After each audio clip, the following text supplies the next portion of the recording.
Bonjour Vincent Philippine, bienvenue. Bonjour Thomas, merci de me recevoir. Vous êtes associé chez Actionable, directeur industrie et mobilité durable. Présentez l'entreprise, tiens, pour commencer, c'est quoi Actionable?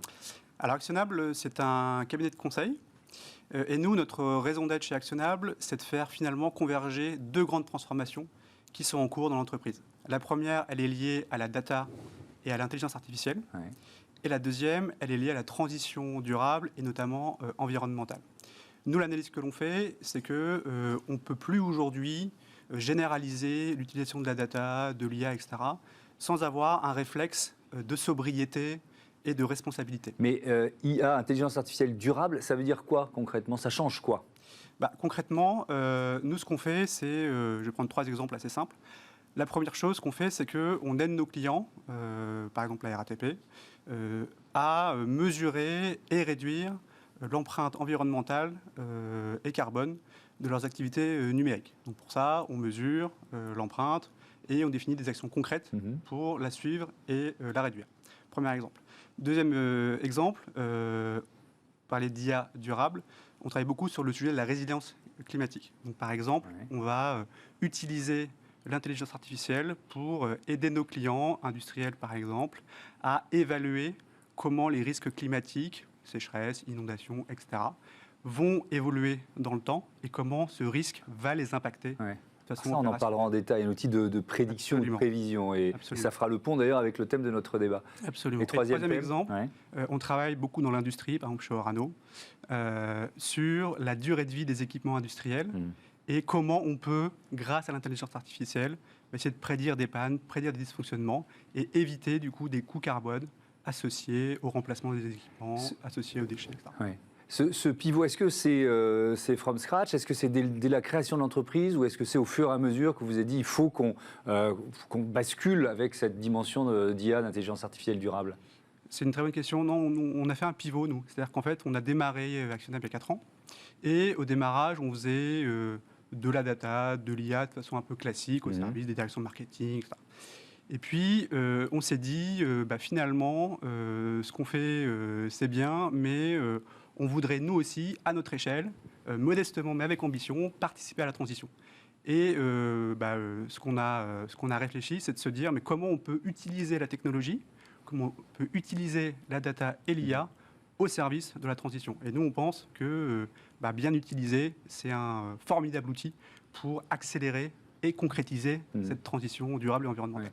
Alors évidemment, votre bilan carbone, on va dire, pour simplifier, il s'améliore parce que vous améliorez celui de vos clients. C'est le levier le plus important, on est d'accord. Absolument. On améliore le bilan carbone de nos clients et en même temps, nous, en tant qu'opérateur économique, en tant que société, on a pris des actions concrètes, assez fortes, pour réduire notre propre bilan carbone. Lesquelles, par exemple? Un exemple très concret.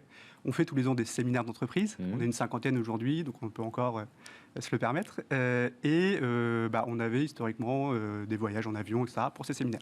Aujourd'hui, on a arrêté ça, on fait que du train. Voilà, ça peut paraître anecdotique, mais c'est des actions concrètes. Chacun pose sa pierre. On fait la même chose côté fournisseurs, sur nos contrats d'énergie, etc. On essaye d'être nous-mêmes engagés. Ouais. Vous êtes labellisé Bicorp depuis quand et ça a supposé quels efforts pour y parvenir? Alors, on est labellisé depuis environ 1 an. On était un des premiers cabinets de conseil en France à l'être. On en est très fiers. Du coup, c'était un effort oui et non. C'est-à-dire que oui, c'est assez contraignant et heureusement parce que ça permet d'éviter les effets de greenwashing. Exactement. Il faut que ce label ait du sens. Il faut que ce soit contraignant. Absolument. Donc, il faut vraiment que ce soit contraignant. Et en même temps, on était vraiment content de le faire. Et ce qui est super, qu'en plus on est sur l'impact et la transition, c'est que les jeunes générations, les jeunes talents, ils aspirent à ça. Et ils sont motivés et on a réussi à embarquer toute l'entreprise sur ce chemin de la transition. Vous en avez cité quelques-uns, mais qui sont vos clients? Quel type, quelle gamme d'entreprise, quelle taille d'entreprise? Alors nous, on travaille essentiellement pour des grands comptes, dans 3 secteurs principaux. Les services financiers, on travaille par exemple pour des acteurs comme Allianz, dans l'assurance. On travaille beaucoup dans l'industrie, notamment la construction de bâtiments, l'énergie, etc. Et on travaille beaucoup dans les médias. Et dans les médias, on fait beaucoup de choses autour de la publicité et de la communication responsable. Ça va vous parler, Thomas. Oui. C'est-à-dire comment on fait demain pour avoir des campagnes de communication qui soient la plus sobre possible en termes de carbone. Oui, alors justement, vous avez développé un outil d'intelligence artificielle avec le groupe de communication Dentsu. Donc c'est ce dont vous venez de parler. peut-être pour commencer, tout simplement, comment ça marche, comment on évalue l'impact, le bilan carbone d'une campagne publicitaire. Alors, moi, je vais dire, effectivement, l'avion, les déplacements, le choix du lieu où se tourne la pub, mais j'imagine qu'il y a énormément d'autres critères. Oui, alors c'est assez détaillé, en effet. On regarde la production de la campagne, on regarde sa diffusion, on regarde les espaces dans lesquels elle est diffusée. Et nous, ce qu'on fait, c'est que on construit des outils qui permettent aux agences, donc en l'occurrence les cités Densu, mais aussi aux régies publicitaires, donc côté médias, aux annonceurs, de suivre l'empreinte carbone des campagnes sur les différents canaux digitaux, télé, radio, etc. Et en faisant ça, on essaye de participer à une prise de conscience de l'ensemble de la chaîne de valeur publicitaire sur comment demain on fait une communication qui est plus sobre en carbone et qui est plus responsable. Mais ça, c'est parti d'une demande de vos clients, d'une demande des marques, c'est-à-dire qui doivent être cohérentes jusqu'à la campagne de pub? Absolument. En fait, ce qu'on constate, c'est que la transition, elle est vraiment en train de se concrétiser et de s'opérationnaliser. C'est-à-dire que jusqu'à encore il y a quelques mois ou quelques années, c'était beaucoup des discours, beaucoup de communication, etc.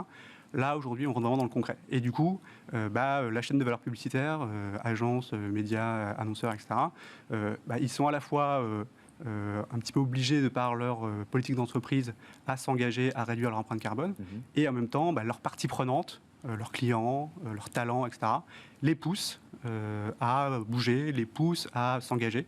Et donc, c'est aussi un mouvement de société qui est en train de se traduire concrètement dans des actes opérationnels. Mais qu'est-ce qui alourdit le plus l'empreinte carbone d'une campagne publicitaire? C'est beaucoup la production, sur la vidéo, etc. C'est des choses qui pèsent assez lourd. Et puis la diffusion, soit par Wi-Fi, par le mobile, etc. Voilà. C'est des choses comme ça. Alors, vous l'avez évoqué tout à l'heure, cet outil pour aider les entreprises en matière de résilience climatique. Je crois que c'est dans le cadre de la Green Tech Innovation que vous l'avez développé, c'est ça? Peut-être un mot de la Green Tech Innovation, c'est quoi? Alors, la Green Tech Innovation, c'est un label qui est donné par le ministère de la Transition écologique. On est très fiers d'avoir été labellisé et qui vient récompenser les entreprises qui, comme le nom l'indique, font preuve d'innovation technologique sur des sujets environnementaux.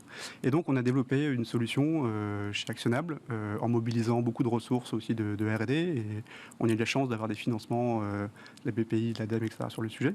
Combien de temps de R&D? Là, ça fait déjà 1 an qu'on travaille sur le sujet.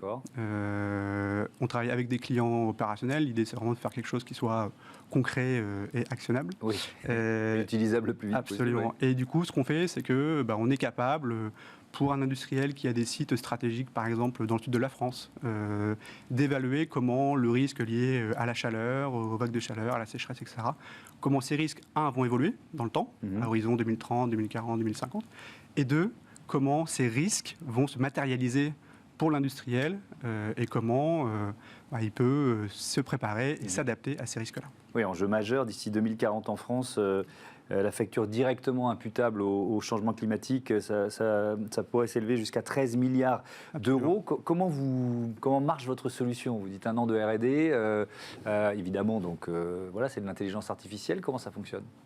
En fait, la solution fonctionne en ayant deux grandes bases de données en entrée. Les données climatiques, donc qui sont pour partie publique, qui sont des scénarios qu'on appelle RCP, etc. Donc des scénarios de changement climatique plus ou moins importants.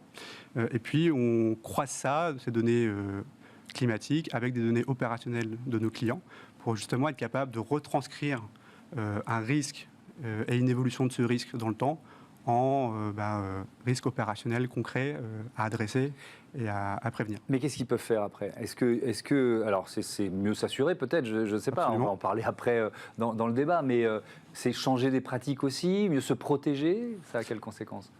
Déjà, le premier sujet qui n'est pas trivial, c'est d'être capable de mesurer les risques à une maille spatiale assez fine. On n'est pas sur un pays, une région, on est sur un bassin industriel, etc. Donc ça, c'est une première complexité. Et ensuite, une fois qu'on s'est dit ça, il y a tout un tas d'actions qu'on peut mettre en œuvre. Vous avez parlé de contrats d'assurance. Il y a aussi des actions opérationnelles sur les équipes, sur les processus, voilà.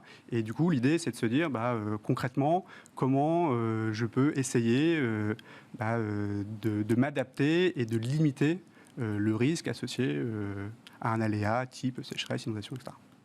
Merci beaucoup, merci Vincent Philippina. Merci Thomas de m'avoir reçu. À bientôt sur Bismart. Notre débat RSE donc sur ce risque climatique. On va continuer d'en parler, comment l'assurer, comment mieux informer.